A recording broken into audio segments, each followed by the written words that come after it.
5월 19일 화요일 복 있는 사람 큐티 본문 히브리서 3장 1절에서 6절입니다. 그러므로 함께 하늘의 부르심을 받은 거룩한 형제들아 우리가 믿는 도리의 사도이시며 대제사장이신 예수를 깊이 생각하라. 그는 자기를 세우신 이에게 신실하시기를 모세가 하나님의 온 집에서 한 것과 같이 하셨으니 그는 모세보다 더욱 영광을 받을 만한 것이 마치 집 지은 자가 그 집보다 더욱 존귀함 같으니라. 집마다 지은 이가 있으니 만물을 지으신 이는 하나님이시라. 또한 모세는 장래에 말할 것을 증언하기 위하여 하나님의 온 집에서 종으로서 신실하였고 그리스도는 하나님의 집을 맡은 아들로서 그와 같이 하셨으니 우리가 소망의 확신과 자랑을 끝까지 굳게 잡고 있으면 우리는 그의 집이라. 아멘.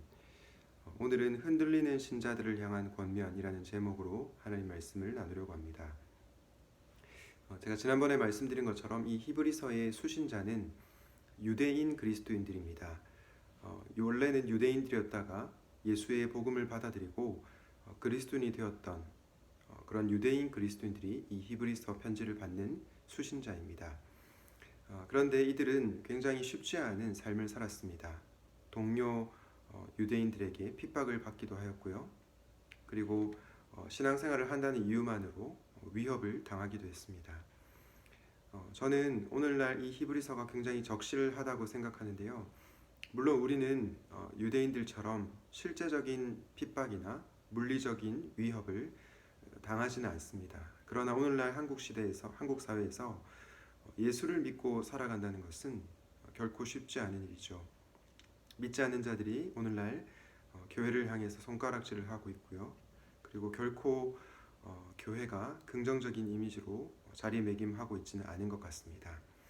이런 시대 가운데 예수님을 믿고 따르는 것은 결코 쉬운 일이 아닙니다. 이 시대적인 어려움뿐만 아니라 우리의 내적으로도 어려움이 있습니다. 우리가 예수님을 처음 믿었을 때 우리는 굉장히 부드럽고 또 따뜻한 그런 위로의 말씀만 듣죠. 예를 들어서 예수님은 너를 사랑하신다. 예수님은 너의 마음을 이해하신다. 이런 메시지를 많이 듣습니다. 그런데 성경을 조금씩 알다 보면 성경에 그런 메시지만 있는 것이 아니라 자기를 부인하고 자기 십자가를 지고 예수님을 쫓아야 된다. 그리고 하나님의 나라에 들어가려면 많은 환난을 겪어야 할 것이니라. 이런 좀 무겁고 부담스러운 메시지도 우리에게 들립니다. 이런 상황 가운데서 우리의 내면이 또 쉽지 않고 그리고 믿음을 지키는 것이 참 어려운 그러한 삶을 살아가고 있는 것 같습니다. 그런 우리들을 향해서 이 히브리서 저자가 어떤 말씀을 전하고 있는 것일까요? 오늘 본문을 통해서 우리가 우리의 믿음이 흔들리지 않기 위해서 어떻게 하면 좋을지를 세 가지로 묵상해 보려고 합니다. 첫 번째로 우리는 예수님을 깊이 생각해야 합니다. 오늘 본문 히브리서 3장 1절 말씀에 보니까 우리가 믿는 도리의 사도이시며 대제사장이신 예수님을 깊이 생각하라 라고 얘기합니다. 사도라고 하는 것은, 이 사도라고 하는 표현을 쓴 것은 예수님께서 하나님의 보내심을 받았다라는 측면에서 사도라는 표현을 쓰고 있고요. 대제사장은 여러분 잘 아시는 것처럼 예수님께서 우리의 죄를 위해서 대신 죽으셨다. 그리고 그런 우리의 죄를 속죄해주는, 우리의 죄를 씻어주시는 그런 역할을 하시기에 이 대제사장이라는 표현을 썼습니다. 우리가 그런 예수님을 깊이 생각하라라고 말씀하고 있습니다. 그런데 이 생각하다라고 하는 단어는 헬라어 원어를 찾아보게 되면 주의 깊게 관찰하다라는 뜻이 있음을 알 수 있습니다. 누가복음 12장 24절에서도 동일한 표현이 쓰였는데요. 제가 한번 읽어보도록 하겠습니다. 까마귀를 생각하라. 심지도 아니하고 거두지도 아니하며 골방도 없고 창고도 없으며 하나님이 기르시나니 너희는 새보다 얼마나 더 귀하냐. 이 누가복음 12장의 맥락을 우리가 좀 이해할 필요가 있는데요. 하나님께서 그분의 자녀들을 지키시고 또 먹이시고 입히신다. 그런 맥락에서 이 12장 24절이 나왔습니다. 그런데 12장 24절에서 까마귀를 생각하라 라고 할 때 이 생각하다라는 동사가 바로 주의 깊게 관찰하라 라는 뜻입니다. 우리가 주변의 새들을 바라볼 때에 저 새들도 하나님께서 하물며 지키시고 돌보시는데 그분의 자녀인 우리도 돌보지 않겠느냐, 그런 맥락의 말씀이 바로 누가복음 12장 24절의 말씀인 것이죠. 마찬가지로 우리도 인생의 어려움을 겪을 때 예수님을 깊이 생각하고 또 주의 깊게 관찰해야 합니다. 그런데 오늘 본문에 나타난 예수님은 어떤 분이십니까? 오늘 본문에 나타난 예수님을 저와 여러분이 깊이 한번 관찰해 보면 좋겠는데요. 오늘 본문에 보니까 모세와 예수님과 모세를 대비하고 있습니다. 모세와 예수님의 공통점은 무엇입니까? 둘 다 하나님께 충성된 자였다, 충성된 분이었다라는 점입니다. 모세도 하나님께 굉장히 충성스러운 종이었고요. 예수님도 하나님께 충성을 다했습니다. 그런데 여러분, 이 모세가 민수기 12장 8절 말씀에 보면 하나님과 얼굴을 대면하고 대화할 정도로 굉장히 큰 영광을 누렸다라고 기록되어 있는데, 그 이유가 바로 7절 말씀에 나오는데 모세가 하나님께 충성스럽게 그 역할을 했기 때문이다라고 얘기합니다. 이처럼 모세와 예수님은 충성한다는 측면에서는 공통점이 있습니다. 그런데 모세와 예수님은 결정적인 차이점이 있습니다. 그것이 무엇입니까? 오늘 본문에 보니까 모세는 5절에 하나님의 온 집에서 종으로서 신실하였다. 6절에 예수님은 어떻게 묘사하고 있습니까? 하나님의 집을 맡은 아들로서 그와 같이 하셨다라고 말씀합니다. 여러분, 종과 아들, 클래스가 다른 것이죠. 모세는 한낱 종에 불과했지만 예수님은 하나님의 아들로서 충성을 다한 것입니다. 또한 모세와 예수님의 결정적인 차이점이 있죠. 모세는 피조물이죠. 인간입니다. 죄인입니다. 그러나 우리가 믿는 예수님은 어떤 분이십니까?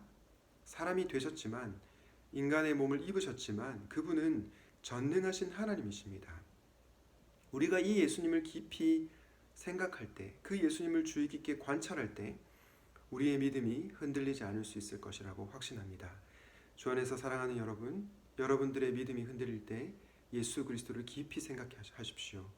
예수님의 인격 그리고 그분의 사역을 성경을 통해서 주의 깊게 관찰해 보십시오. 그럴 때 여러분의 믿음이 흔들리지 않을 수 있을 것이라고 확신합니다. 우리의 믿음이 흔들릴 때 두 번째로 기억해야 할 사실은 예수님을 끝까지 붙들어야 한다는 것입니다. 오늘 히브리서 3장 6절 하반절이 나오는데요. 우리가 소망의 확신과 자랑을 끝까지 굳게 잡고 있으면 우리는 그의 집이라 라고 말씀합니다. 여러분, 우리가 예수님을 깊이 생각하는 것만으로는 부족합니다. 예수님을 끝까지 굳게 붙들어야 합니다. 한 번만 붙드는 것이 아니라 끝까지 붙들어야 하는 것입니다. 여러분, 혹시 여러분의 삶 가운데 말할 수 없는 어려움 가운데 있는 분들이 있습니까? 경제적인 어려움, 인간관계의 어려움, 그리고 질병의 어려움으로 고통당하고 있는 분들이 있습니까? 그럴 때 우리의 유일한 소망이신, 그리고 신실하시고 자비로우신 대제사장이신 예수님을 끝까지 붙들 수 있기 바랍니다. 사실은 우리가 예수님을 붙드는 것 같지만 예수님께서 우리를 붙들어 주십니다. 그리고 성령 하나님께서 우리에게 믿음을 주셔서 신실하신 예수님을 붙들 수 있도록 도와주십니다. 인생의 어려움을 겪을 때, 그래서 우리의 믿음이 흔들릴 때 예수님을 끝까지 붙드는 저와 여러분이 되시기를 우리 주님의 이름으로 축복합니다. 흔들리는 신자들을 향한 권면이라는 제목으로 말씀을 전하고 있는데요. 마지막으로 우리가 기억해야 할 것은 무엇입니까? 마지막은 우리가 혼자가 아님을 기억하라라는 것입니다. 히브리서 3장 1절 말씀 다시 한번 보실까요? 그러므로 함께 하늘의 부르심을 받은 거룩한 형제들아 라고 얘기하고 있습니다. 여러분, 우리는 홀로 부름 받은 자가 아니고요, 함께 하늘의 부르심을 받은 거룩한 자들입니다. 그리고 6절 말씀에서도 우리가 소망의 확신과 자랑을 끝까지 굳게 잡고 있으면 우리는 그의 집이라고 말씀합니다. 내가 소망의 확신과 자랑을 끝까지 굳게 잡고 있으면 이라고 하지 않고요, 우리가라고 하고 있고요, 나는 그의 집이라고 하지 않고 우리는 그의 집이라고 말씀하고 있습니다. 여러분, 우리가 예수님을 신실하게 믿고 있음에도 불구하고 인생의 어려움이 찾아올 때 우리의 믿음이 흔들립니다.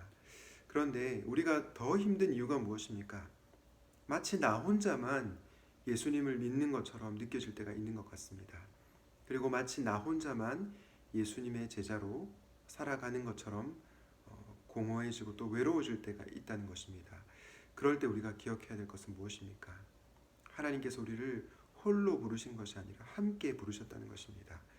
비록 그 숫자가 많지는 않더라도 하나님은 여러분 혼자만 부르신 것이 아니라 우리를 함께 부르셨다는 것입니다. 주 안에서 사랑하는 여러분, 믿음이 흔들릴 때에 여러분이 혼자가 아님을 기억하십시오. 특별히 목회자인 저, 그리고 여러분의 목자, 그리고 여러분의 목장 식구들에게 도움을 요청하십시오. 내가 힘든 일로 인해서 믿음이 흔들리고 있다. 나를 위해서 기도해 주십시오. 내가 이 힘든 상황 가운데서도 예수 그리스도를 깊이 생각함으로, 그리고 예수님을 끝까지 붙듦으로 이 믿음의 선한 싸움을 잘 싸워 나가게 달라고 기도 부탁을 하시기를 바랍니다. 그럴 때 하나님께서 저와 여러분을 변화시키시고 우리가 이 어려운 시대 가운데서도 믿음을 끝까지 지킬 수 있도록 도와주실 것이라고 확신합니다. 흔들리는 신앙 속에서 예수님을 깊이 생각하시고 예수님을 끝까지 붙드십시오. 그리고 여러분이 혼자가 아님을 기억하시기를 우리 주님의 이름으로 축원드립니다. 오늘 말씀을 기억하면서 기도하도록 하겠습니다. 사랑하는 하나님 아버지, 우리가 이 세상을 살아가면서 믿음을 지키고 사는 것이 결코 쉽지가 않습니다. 인생의 어려움을 만날 때 우리의 믿음이 흔들릴 때가 있고 또 예수님을 따르는 것을 포기하고 싶어질 때도 있는 것 같습니다. 그럴 때 오늘 히브리서 기자가 전해준 권면의 말씀을 기억하게 하여 주시옵소서. 예수님을 깊이 생각하게 하여 주시옵소서. 성경을 통해서 예수님이 어떠한 분이신지를 주의 깊게 관찰하게 하시고 그분을 더욱더 의지하는 저희들 되게 하여 주시옵소서. 특별히 예수님을 끝까지 붙들 수 있기를 바랍니다. 우리가 한 번만 예수님을 붙드는 것이 아니라 끝까지 예수님을 붙드는 신실한 주님의 제자들 될 수 있도록 도와주시옵소서.